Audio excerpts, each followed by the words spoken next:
देवी इंद्राणी सप्त मात्र का सप्त दिव्य माताओं में से एक हैं। उनके कई नाम हैं, पर इंद्र की पत्नी होने के कारण वह इंद्राणी नाम से भी जानी जाती हैं। कहते हैं कि स्वयं इंद्र भगवान ने उन्हें अमरत्व का वरदान दिया था। इंद्राणी असुर पुलोमन की पुत्री हैं, जिसे इंद्र भगवान ने युद्ध में परास्त किया था। असुर पुत्री होने के बाद भी इंद्राणी अत्यंत सुंदर, पवित्र, दयालु और सम्माननीय हैं। इंद्र की ही तरह वह भी दिव्य सफेद हाथी ऐरावत की सवारी करती हैं। पौराणिक कथाओं के अनुसार रक्षाबंधन के त्योहार का प्रारंभ इंद्र और उनकी पत्नी इंद्राणी से ही हुआ था। प्रारंभ में यह त्योहार भाई बहन के प्रेम का पर्याय नहीं था। एक बार देवों और असुरों के बीच घमासान युद्ध छिड़ा। उस युद्ध में देवराज इंद्र असुर राज से हार रहे थे। इंद्राणी चिंतित हो उठी। उन्होंने विष्णु भगवान से सहायता मांगी। विष्णु भगवान ने उन्हें एक पवित्र सूत्र दिया और उसे पति की कलाई पर बांधने के लिए कहा। इंद्र की सुरक्षा तथा उन्हें विजय दिलाने के लिए इंद्राणी ने विष्णु भगवान के कहे अनुसार ही वह सूत्र इंद्र की कलाई पर बांध दिया। फलतः इंद्र विजयी हुए।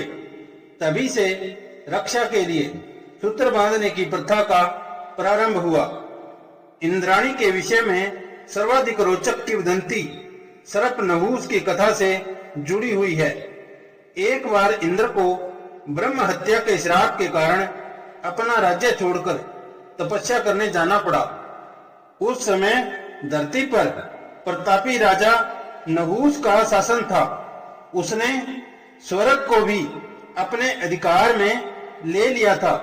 सत्ता के मद में आकर वह अत्यंत अभिमानी हो गया। उसकी इच्छा इंद्राणी से विवाह करने की हुई। अकेली और विवश इंद्राणी ने ऋषियों को सहायता के लिए पुकारा। ऋषियों ने नहुस की निरंकुशता समाप्त करने के लिए एक युक्ति निकाली। उस युक्ति के अनुसार इंद्राणी ने ऋषियों द्वारा उठाई हुई एक विशेष पालकी में बैठकर नहुस को मिलने के लिए बुलाया। दुर्बल ऋषि पालकी उठाकर धीरे धीरे चल रहे थे। छोटे कद के ऋषि अगस्त्य सबसे धीरे चल रहे थे। आतुर नहुस ने उन्हें जोर से लात मारी और शीघ्र चलने के लिए सर्पा सर्पा शब्द कहे।